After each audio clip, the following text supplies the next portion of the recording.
Hey guys, Teresa Barber here with Sippy Couture. Welcome to my channel and thanks so much for watching. Today I'm going to show you guys how we made this support ribbon tumbler. I just love that you can really customize this by changing up the colors so much to really give someone a tumbler for anything that they want to represent. So let's go ahead and just get started. All right, guys, it's summer and all of my boys are home, so we're going to have a mix of voiceover and just the actual tutorial here. So I'm sorry, but thanks for your patience. So we have our spray painted base. I did purple and lavender, and now I'm just applying epoxy. I'm using a bit more than I would normally use for epoxy method, only because there's a lot of glitter that's going to be going on this tumbler, and I want to make sure everything really has a chance to stick on there and lay flat once we get the parchment paper in this next step. Time to go get this glitter down. We have a few glitters here, all Mr. Nola's, some really pretty ones. I always like to start with my chunky, which is going to be Vampire Cafe, and I pull them in a few different colors based off of what the lighter and darker ones are. So when I did the paint, the reason why I did the lighter sections, I was going to say larker, it's not even a word, lighter sections, I was like combining lighter and darker, sorry guys. When I do the lighter sections, I want it to stay light. That was way too much info. Some of my tutorials are too long. All right, so we're gonna go ahead and drop this on here, get the darker in the darker sections. We're just gonna go fairly light right now. We're not trying to make anything perfect. We're just giving us an idea of where we want these colors to go. I also like to spread everything out a little. That way whenever we get, my words are not working today. That way when we start doing the peekaboo and all those fun areas, it really just kind of plays nice. Not seeing the exact same glitter over the whole thing. I mean, it's pretty like that. I see a ton of people just kill it like that, but I don't know. I really like having a bit of variation peeking through some areas. I think it adds a lot more depth and contrast, and I really love it. All right, so Vampire Cafe is down. We're gonna go next with Opossum from Mr. Nola's. It's in the Zodiac collection. Look how deep purple that is. Completely gorgeous. So we're gonna drop that inside some of that darker one. That's one of the good things also about using kind of a bit of epoxy for this, is that your glitters will really, this will want to soak through some of it and also just kind of grab on there. So really go in with some of these darker sections. Every once in a while I'll drop it through a lighter section just to kind of give it a little more to play with.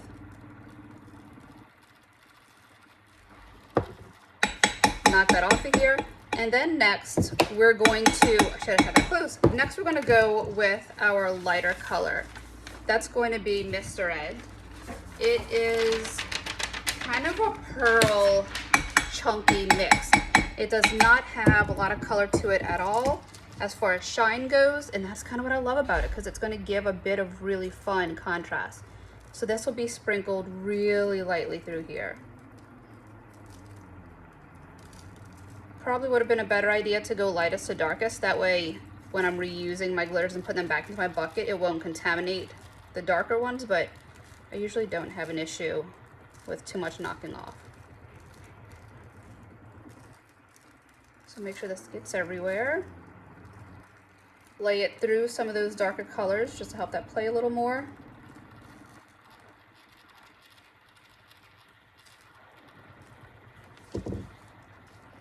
I'm gonna pour this back, and then, I'm gonna tap.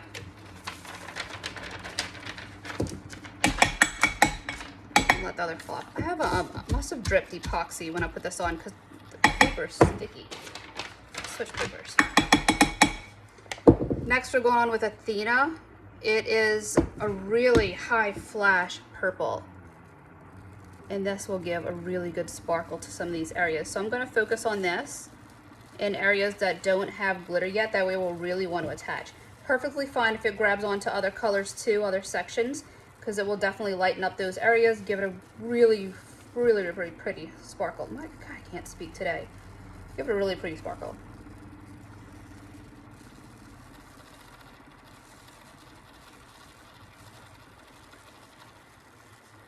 Kind of just all over with this one. There's a spot. Knock this off, and then we're going to go in with Wisteria. Wisteria is going to be a fine mix, so we'll be a little more careful with this, but the reason why we're going such a fine cut, it's a .008 cut.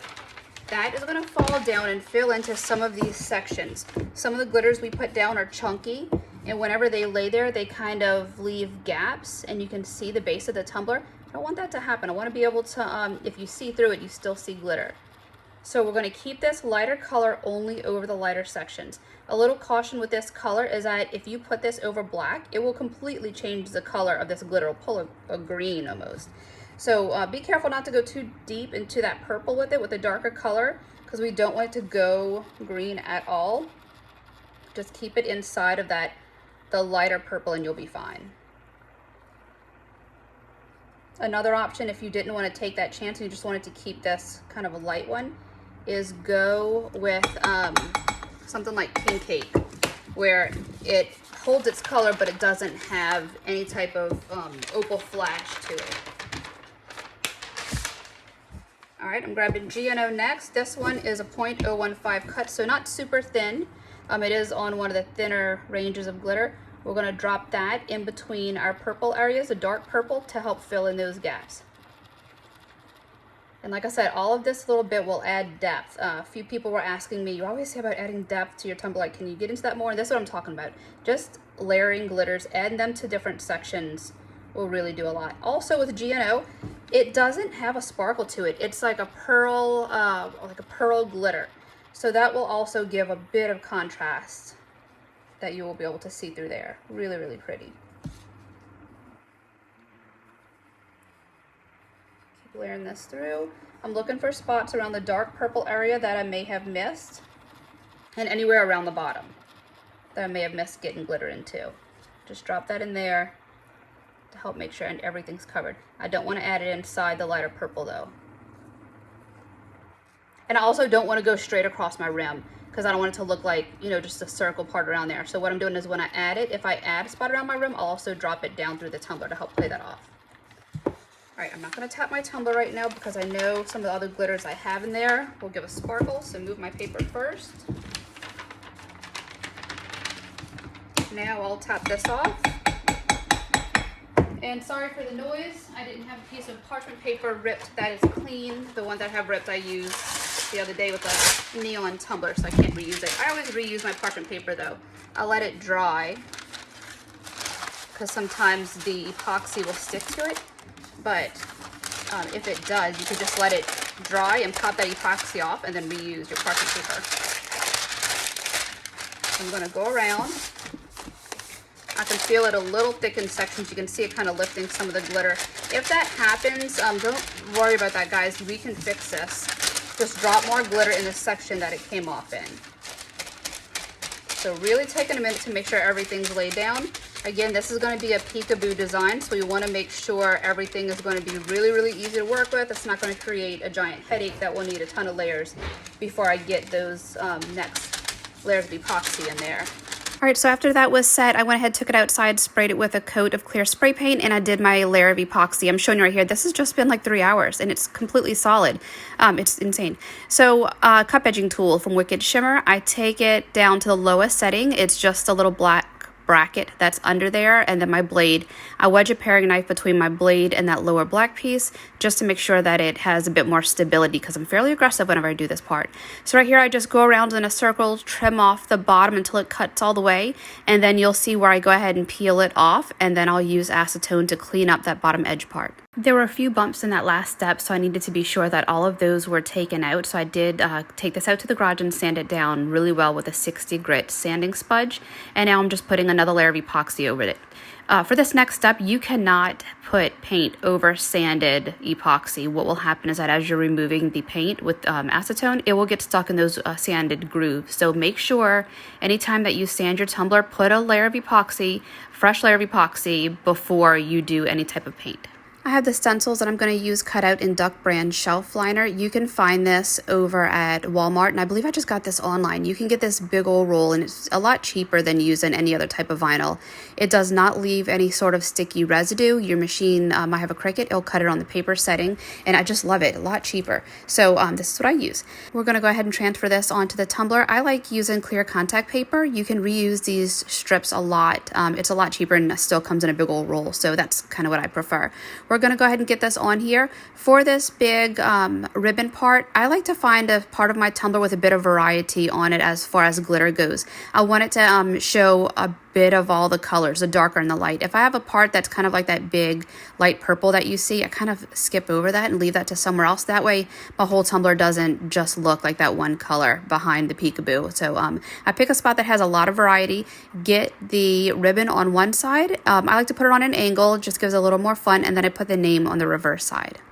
Real quick, whenever I'm doing a tumbler that needs a front and a back decal, I always pop my lid on there. It helps give a really good visual of where the front and the back tumbler is. So just get it on there really nice, line it up at the front, and then you can follow just the back of the tumbler to make sure your design is even on the front and the back and you have the equal spacing throughout the sides of the tumbler. All right, on to the dirty pour portion of this. I usually like to use a styrofoam plate on one of these Lazy Susans, but I'm out, so we're gonna have to use some parchment paper. So I'm gonna go ahead and lay that down and trim the sides of that parchment paper. That way it doesn't drag and kind of hold up whenever I'm spinning this in a circle. For the cup that I put this on, I like to use a cup where the tumbler actually touches the bottom of the cup. A lot of the times if there's a gap between the bottom of your tumbler and the cup, what will happen with the drip is that the drip will kind of pool up on the bottom of your tumbler. And when you have your tumbler and the cup touching each other, your drip will run down the cup and continue down the other cup. I don't know how to explain this. If it's not touching, it's going to pool up. If it's touching, it will continue to run down and give you a nice, pretty, clean look of paint, like continually dripping off the tumbler instead of it like pooling and making a weird bump thing. I don't know. I hope I said that right and not too many times. To mix the paint, I do know that they have paint pour kits. I do just fine mixing water and acrylic paints. These are just the 99-cent paints that I use from Michael's. I do have some other paints that I had to add to this because I was running out and I didn't realize when I took on this order. So I have a few other paints that I did mix in with this just to give the colors that I want. You want it to run off your tumbler where it does kind of a continuous drip, a little thicker than milk. You don't want it as kind of as runny as that milk consistency, but you want it so that it will have a continuous stream off your popsicle stick whenever you're mixing it and kind of taking a look to see how it's going to run down. As you're mixing your paints, make sure that you are pulling everything from the side and the bottom of your tumbler, and that's a consistency that you want, where it, and I'll show you where it just kind of streams off like that. That's perfect. We're going to mix 3 different colors. I like to do a dark purple, kind of a lavender, and then the next one I'll do almost white. Like you can't quite tell if it's white or lavender. It's super, super light, and it gives a really pretty variety to it.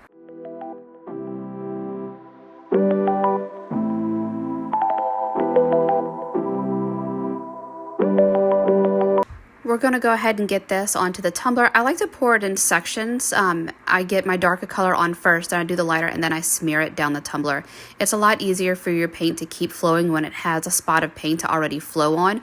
Once it hits a dry spot, you'll see where it kind of tries to avoid the tumbler. So I take this little spoon, much loved spoon that I use a ton in my dirty pours, and I help to smear that all the way down on the popsicle stick to encourage it to get over those spots that are dry. So that's all I'm doing with here, and I know it looks super messy, but just take those colors and keep putting it around your tumbler to encourage it to hit all the spots that are not wet yet with paint.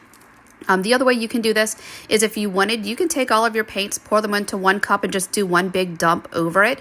There's definitely nothing wrong with that. I just like to do it where it looks a little more streaky. And I find that the times that I apply some drips like directly in the middle of the tumbler, it gives almost a paintbrush look. I don't know, a lot more variety where it doesn't look so poured in one section. So that's how I like to do it. Also, you'll see me with a torch. I'm just popping bubbles right here. A lot of the time, some of the paints will want to leave bubbles, and just use your torch to go ahead and run through and get those popped like we do with epoxy. This paint is completely dry, and I actually let it sit overnight. You want to be sure that it's dry, because if it's the least bit wet, you're going to smudge it up, and that really isn't too helpful. So make sure it's dry. Let it sit extra if you need it to. And then when we're positive that it's dry, we're going to go ahead and remove our decals. So I have my little weeding pen. Whenever I do peekaboos, I usually leave my decals to last if they're gonna if I'm gonna have any type of fun little finish to it. But with this design, it's really hard to see these where the decals actually are with this dirty pour. So it helps as a visual when you're creating kind of the distressing lines to remove your decals first. This next step is to go in with a dry baby wipe and some acetone and just remove the paint in the sections that you want. I like to go somewhat close to the design, but don't touch it. Don't touch any of the stuff that's weeded out. I like to go pretty close to to the design, and then go down almost in steps, like get your sections, kind of step your way down the tumbler, and then it's easier to kind of connect those lines and see where they go. After I get that kind of roughly set on where it is, I'll take my baby wipe and really go in and widen those strips by working in between those lines and pulling them wider. Also in this, make sure you clean off the bottom of your tumbler where we cleaned everything before. That way, if this becomes a really good coat as we start to finish it, we can start in that final process of sealing your tumbler back up. So you'll see in just a few minutes, I turn this over and I really clean off all the paint around that where we did the cup edging tool, as well as the whole bottom of the tumbler. It all has a really nice clean look at the bottom.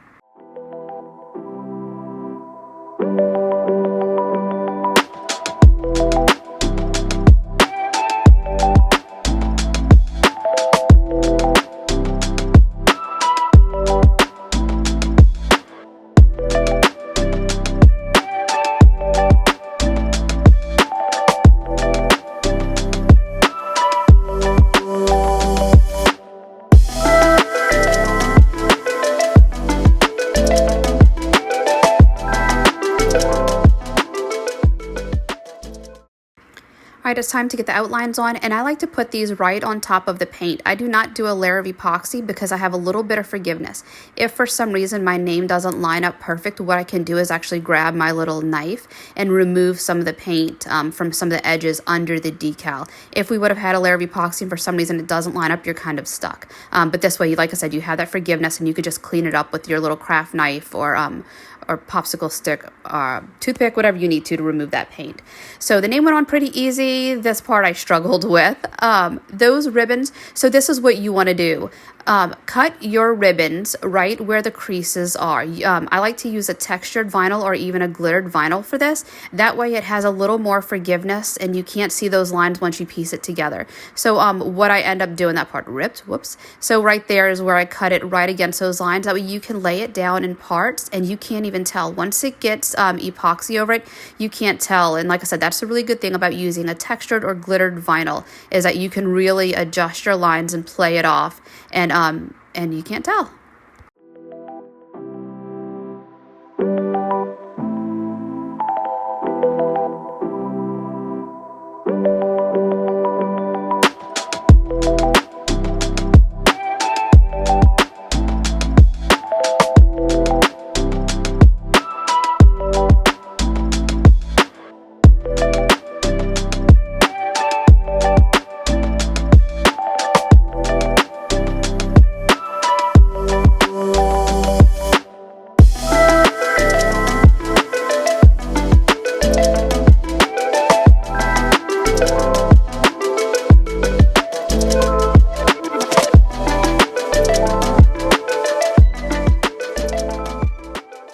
Speed dry epoxy going on here, and this will get 2 coats. This first coat, I'm going to make sure that everything's covered, and then after this one sets, I like to get the Imperial Wet or Dry sandpaper, and I go around my edges and across the whole tumbler to make sure that everything's smooth and it's filled in nice. One of the other reasons why it gets 2 coats is because, believe it or not, between the raised vinyl and the glitter down there, the depth of the peekaboo, if you just do 1 coat, it's actually noticeable. You can feel a little difference of where, the height between the two, which sounds weird, but you can totally tell. So like I said, 2 coats are going to go on this. And also you're going to see some wording on this final one. I went ahead and did this. And as this point right here was happening, I was like, oh no, I forgot the words. So I had to add a few wording to this. And I did a little offset, silver on the bottom, purple on top, to help those words stand out a little better. Alright guys, that's it for this tutorial. I really hope you like it. Please let me know if you have any questions. Again, I just love this design because there's so many different support ribbons out there and you can really customize this for anything, and I just love that about this. So as always, you can find me Sippy Couture community, where I have live coupon codes, giveaways. My links for Mr. Nola's and how you can save is always listed in the description. And that's it guys. Again, I hope you like it and I'll see y'all soon.